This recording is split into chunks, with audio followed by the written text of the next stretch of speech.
પહેલો question chapter number 3 સવલેટની life cycle. Okay, સવલેટની લાઈફ સાયકલ એટલે તમે જે વસ્તુ કરવા માંગો છો. સવલેટ જ્યારે પણ તમે બ્રાઉઝરમાં રિક્વેસ્ટ મોકલો, બરોબર, સવલેટનો બેઝિક ફંડામેન્ટલ એવો છે કે તમે બ્રાઉઝરમાં કામ કરશો. અત્યારે તમે કોર જવાબ આપ્યા.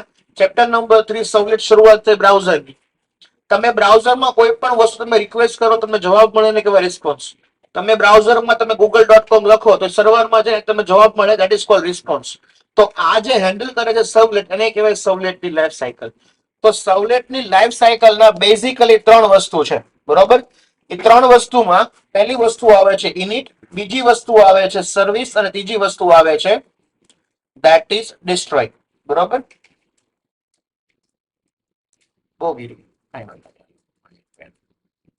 ઓકે, તો ઇનિટ, સર્વિસ અને ડિસ્ટ્રોય આ લાઈફ સાયકલના 3 સ્ટેજ છે. પણ ધ્યાન રાખજો, આ સવલેટની લાઈફ સાયકલ છે. તો સવલેટની લાઈફ સાયકલમાં જે સર્વિસ મેથડ છે એ બેઝિકલી યુઝ કરે છે જેનરિક સવલેટ. તો આપણને અહીંયા સવલેટના 2 ટાઈપ્સ મળે છે, બરોબર. નામ એવું કહો, સૌથી સિમ્પલ લાઈફ સાયકલ છે. ઇનિટ મેથડ આખી લાઈફ સાયકલમાં વન્સ ક્રિએટ થાય છે કે જે સવલેટને લોડ કરવાનું કામ કરે છે. અને તમારે કોઈ વસ્તુ ઇનિશિયલાઇઝ કરવી હોય, ક્લાસ હોય, વેરિયેબલ્સ હોય, ગ્લોબલ વેરિયેબલ્સ હોય, બધું ક્યાં લખવામાં આવે છે? એ લખવામાં આવે છે ઇનિટ. સવલેટનું ઇનિટનું આઉટપુટ તમને જોવા મળશે કોન્સોલમાં, એટલે તમને જોવા મળશે CMD માં, બરોબર, કે જે વેબ કન્ટેનરમાં સવલેટને લોડ કરાવવાનું કામ કરશે. હવે જે પણ તમને બ્રાઉઝરમાં તમને દેખાય છે, તમે એન્ટર નામ કરો છો, તમને નામ નાખીને તમે નામ જવાબ પાછો તમને જવાબ મળે છે, એ બધી જ વસ્તુ આવે છે સર્વિસમાં. કેમાં આવે છે? સર્વિસમાં. આ સતત ચાલતી પ્રોસેસ છે. અને તમને આનું આઉટપુટ તમને દેખાશે બ્રાઉઝરમાં. કેમાં દેખાશે? બ્રાઉઝરમાં. અને જે તમારે સવલેટનું કામ બંધ થાય અને તમે સવલેટના ક્લાસ જેટલા પણ લોડ કરે તમે ડિલીટ કરો છો, ડિસ્ટ્રોય કરો છો, બધું કેમાં આવે છે? ડિસ્ટ્રોયમાં. ઇનિટ અને ડિસ્ટ્રોય વન્સ આખી જ લાઈફ સાયકલમાં એક અને માત્ર એક વાર રન થાય છે. હવે વાત છે સર્વિસ મેથડ. તો સર્વિસ મેથડનું મેઇન કામ શું છે? તો કે રિક્વેસ્ટ અને રિસ્પોન્સને હેન્ડલ કરવાનું કામ કોણ કરે છે? તો કે સર્વિસ મેથડ કરે છે. એક્ઝામ્પલ તરીકે તમારું કોઈ બ્રાઉઝર છે, એ બ્રાઉઝરમાં તમે લખો છો www.google.com. તો google.com જેવું એન્ટર આપો છો ને, તો બ્રાઉઝર શું કરશે? પોતાના સર્વરમાં google.com ગોતવા જશે. એને કહેવાય છે રિક્વેસ્ટ. એના સર્વરમાં google.com જે લેંગ્વેજમાં બની હશે તમને મળશે. અને એનો તમને બ્રાઉઝરમાં આઉટપુટ કે જેમાં ઉપર ગૂગલ લખ્યું છે, તમને ટેક્સ્ટ બોક્સ દેખાશે. તો આ જે તમને પેજ મળે છે એને કહેવાય છે રિસ્પોન્સ. બરોબર. તો આ ધ્યાન કોણ કરે છે? તો કે આ સર્વિસ મેથડ ધ્યાન રાખે છે આપણું. બરોબર. તો સૌથી એક વસ્તુ યાદ રાખવાની રિક્વેસ્ટના રિસ્પોન્સમાં, કે જ્યારે તમે કોઈ જો એક વસ્તુ રાખો, ધારો કે આપણું આ એક ક્લાયન્ટ છે, આ એક શબ્દ મગજમાં ઘૂસીને એટલે આખી લાઈફ સાયકલ તમને સમજાય જાય. ધારો કે આ સર્વર છે, તમારે ક્લાયન્ટ માંથી કોઈ ડેટા મોકલવો છે સર્વરમાં, અને સર્વરમાં તમારે કોઈ ડેટા મોકલવો છે ક્લાયન્ટ બાજુ. તો આપણે કોઈ એકને ધ્યાનમાં રાખીએ, આપણે ધ્યાનમાં રાખીએ સર્વરને. એક જ વસ્તુ આખા ચેપ્ટરમાં વિચારવાની કે સર્વરમાં કોઈ ડેટાને ક્લાયન્ટમાંથી ગેટ કરવો છે. શું કરવો છે? ગેટ કરવો છે. ક્યાંથી? તો ક્લાયન્ટમાંથી. આપણે ધ્યાનમાં રાખીએ તો એની માટે આવશે રિક્વેસ્ટ ક્લાસનો ઓબ્જેક્ટ. અને સર્વરને કોઈ ડેટા મોકલવો છે, સેન્ડ કરવો છે, તો એની પાસે હંમેશા આવશે તો કે રિસ્પોન્સ. આટલી વસ્તુ ખબર પડી ગઈ. તમારે ક્લાયન્ટમાં હંમેશા આપણે કામ કરશું HTML માં. કેમાં કામ કરશું? HTML માં. શું કામ? અત્યાર સુધી જે પણ રિક્વેસ્ટ અને રિસ્પોન્સ આવે છે ને, એની એકમાત્ર લેંગ્વેજ છે HTML. બરોબર. તો તમે જે HTML તમે ફોર્મ ટેગ તમે યુઝ કરશો, એ ફોર્મ ટેગમાં તમારે વેલ્યુ લાવી હોય તો રિક્વેસ્ટ ડોટ ગેટ પેરામીટર છે, અને તમારે મોકલ્યું હોય તો રિસ્પોન્સનો આપણે યુઝ કરશું. એમાં આવશે આઉટ, જે ઓબ્જેક્ટ છે પ્રિન્ટ રાઇટરનો. બસ, બીજું આમાં કોઈ માથાપચ્ચી નથી.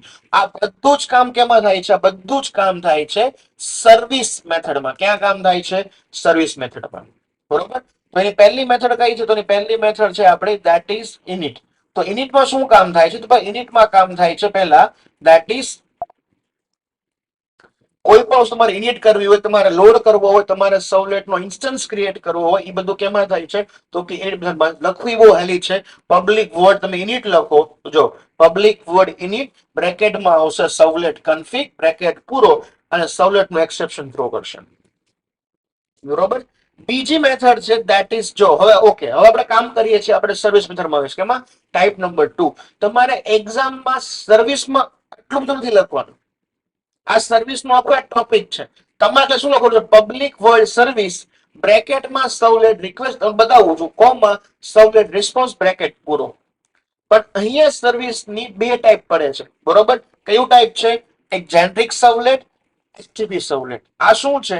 આ બે સર્વલેટના ટાઈપ્સ છે કે જેનો એક ઇન્ટરફેસ છે સર્વલેટનો. તમને ખબર છે ઇન્ટરફેસ કોને કહેવાય? કે જે ઇન્ટરફેસ ક્રિએટ કરવામાં ઘણી જેટલી પણ મેથડ્સ હોય એ બધી જ મેથડ તમારે કમ્પલસરી યુઝ કરવી પડે. રિયલ લાઈફ પ્રોગ્રામમાં ઇનિટ અને ડિસ્ટ્રોય આપણે દરેક વખતે લેવું જરૂરી નથી. તો આપણને એક સુવિધા આપી. શું કર્યું? એક ક્લાસ બનાવ્યો જેનરિક સર્વલેટનો. ઈ શું કરે છે? ઈ ઇમ્પ્લિમેન્ટ કરે છે સર્વલેટ નામના ક્લાસને. એટલે જેનરિક સર્વલેટ શું કરશે? સર્વલેટની બધી જ મેથડ પોતે યુઝ કરવી જ પડશે, રૂલ્સ મુજબ તો કરશે, કોઈ વાંધો નહીં.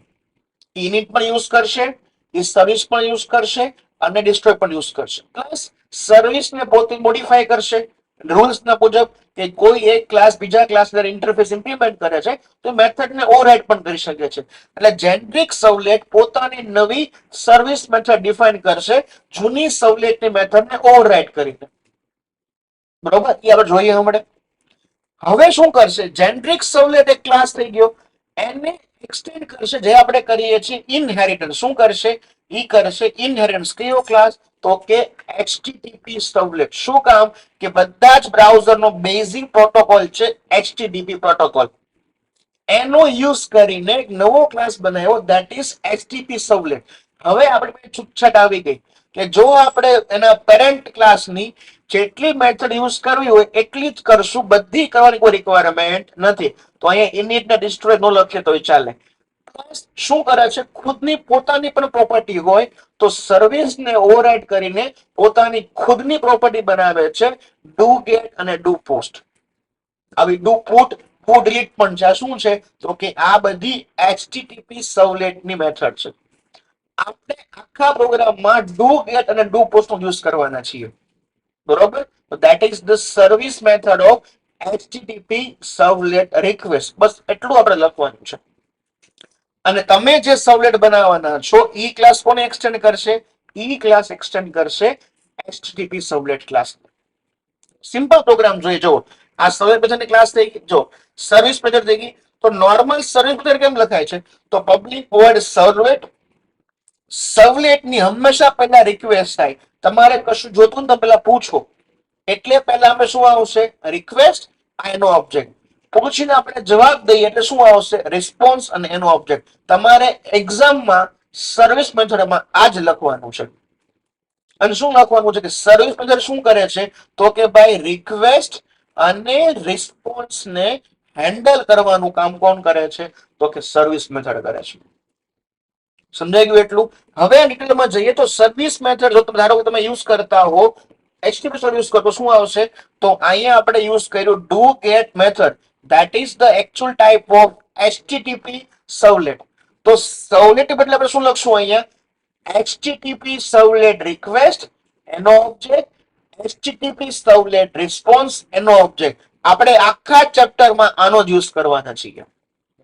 શું કામ? કે આપણે મેઝલી આનું જ ખાલી કામ છે. આની અંદર આપણે શું કરશું? તો કે રિક્વેસ્ટ અને રિસ્પોન્સને હેન્ડલ આપણે કરશું. બરોબર. આ ઓબ્જેક્ટ દ્વારા આપણે ક્લાયન્ટની ઇન્ફોર્મેશન લઈશું અને આ રિસ્પોન્સના ઓબ્જેક્ટ દ્વારા આપણે બ્રાઉઝરમાં ડેટાને મોકલશું. Clear? That is the type of service method. આ ડુ ગેટ પણ છે, આવી ડુ પોસ્ટ પણ છે.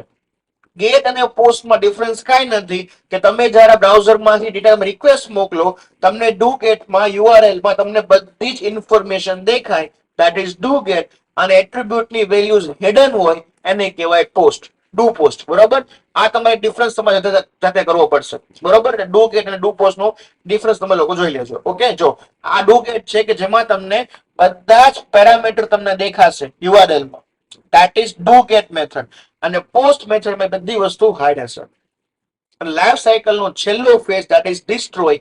તમે જે પણ ઓબ્જેક્ટ તમે બનાવ્યા હશે એ તમારે ડિસ્ટ્રોય કરવા છે, ડેટાબેઝમાં કનેક્શન તમારે રિલીઝ કરવા છે, તમારા બેકગ્રાઉન્ડ બધા થ્રેડ્સ તમારે સ્ટોપ કરવા છે, બધા જ પણ કોનો યુઝ થશે તો કે ડિસ્ટ્રોય.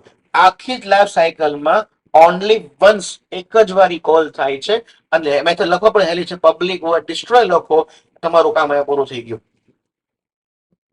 ડન. તો પબ્લિક વોઇડ ઇનિટ સર્વલેટ કન્ફિગ એનો ઓબ્જેક્ટ બ્રેકેટ શરૂ, પબ્લિક વોઇડ સર્વિસ એમાં આવશે સર્વલેટ રિક્વેસ્ટ, રિક્વેસ્ટ નો ઓબ્જેક્ટ કોમા સર્વલેટ રિસ્પોન્સ, રિસ્પોન્સ નો જે બ્રેકેટ પૂરો અને બ્રેકેટમાં જે લખવું એ લખવાનું. અને ત્રીજી method public void destroy bracket શરૂ એમાં લખીને ફાઇનલાઇઝ કોડ. એટલું લખો તમારું કામ પતી જાય. એકચ્યુઅલમાં સર્વલેટ જો આ રીતે કામ કરે છે કે જે આપણો ક્લાયન્ટ હોય એ ક્લાયન્ટ રિક્વેસ્ટ મોકલશે, ઈ જશે આપણા વેબ કન્ટેનરમાં જેને આપણે કહીએ છીએ અપાચે ટોમકેટ અથવા ગ્લાસફિશ. એ શું કરશે, ઇનિટ મેથડ પેલા સર્વલેટને લોડ કરશે, ઇનિશિયલાઇઝ કરશે, ડેટા મોકલશે, રિક્વેસ્ટ રિસ્પોન્સ પાસ કરશે અને રિસ્પોન્સ કોને મોકલશે, ક્લાયન્ટને. This is the actual life cycle of servlet. પહેલા આ ફિગર ડ્રો કરવાની, પછી ઇવેન્ટ ડ્રો કરવાની, પછી લખવાનું કેમ કે right figure indicates the full marks. Done. તો આ આપણું હતું સર્વલેટની લાઈફ સાયકલ અને આ આપણી આખી લાઈફ સાયકલનો પ્રોગ્રામ છે. તમારે લાઈફ સાયકલમાં લખવાનો છે. તો બધા એક્ઝામમાં કોડ નહોતો લખ્યો. બરોબર, જે લખ્યું માર્ક્સ મળ્યા છે, નહીં લખ્યું નહીં મળ્યા હોય. બરોબર, તો જવો આ બધા આપો જાવા સર્વલેટ એક્સટેન્ડ જેનરિક સર્વલેટ. આ નથી ભૂલવાનું કેમ કે આપણે લખીએ છીએ સર્વલેટની લાઈફ સાયકલ, નહીં કે એચટીટીપી સર્વલેટની લાઈફ સાયકલ. ઓકે, તો જેનરિક સર્વલેટ છે તો શું આવશે, સર્વિસ, સર્વલેટ રિક્વેસ્ટ એનો ઓબ્જેક્ટ, સર્વલેટ રિસ્પોન્સ એનો ઓબ્જેક્ટ. તમે કશું જ ન લખો તો પણ ચાલશે. ડન. તો ખોટું પડે કેમ કે આપણે લખીએ છીએ સર્વલેટ લાઈફ સાયકલ. તમારે અહીંયા એક્સટેન્ડ એચટીટીપી સર્વલેટ કરવાનું નથી કેમ કે આપણે લાઈફ સાયકલ લખીએ છીએ સર્વલેટની, નહીં કે એચટીટીપી સર્વલેટ. ડન. તો this is the life cycle of servlet. Okay, આ ડુ પોસિબલ તમારે જોવાનો છે પણ મેઇન છે. આમાં પેરામીટર એન્ક્રિપ્ટ નો હોય, આ ડુ ગેટ છે અને આ ડુ પોસ્ટ છે. પેરામીટર આમાં ઇન્ક્રિપ્ટ હોય. બરોબર, તમને યુઆરએલ માં દેખાય નહીં, આમાં કમ્પ્લીટલી દેખાય. આ બેઝિક ડિફરન્સ છે. ઓકે, ચાલો એના પછી આટલું રાખીએ.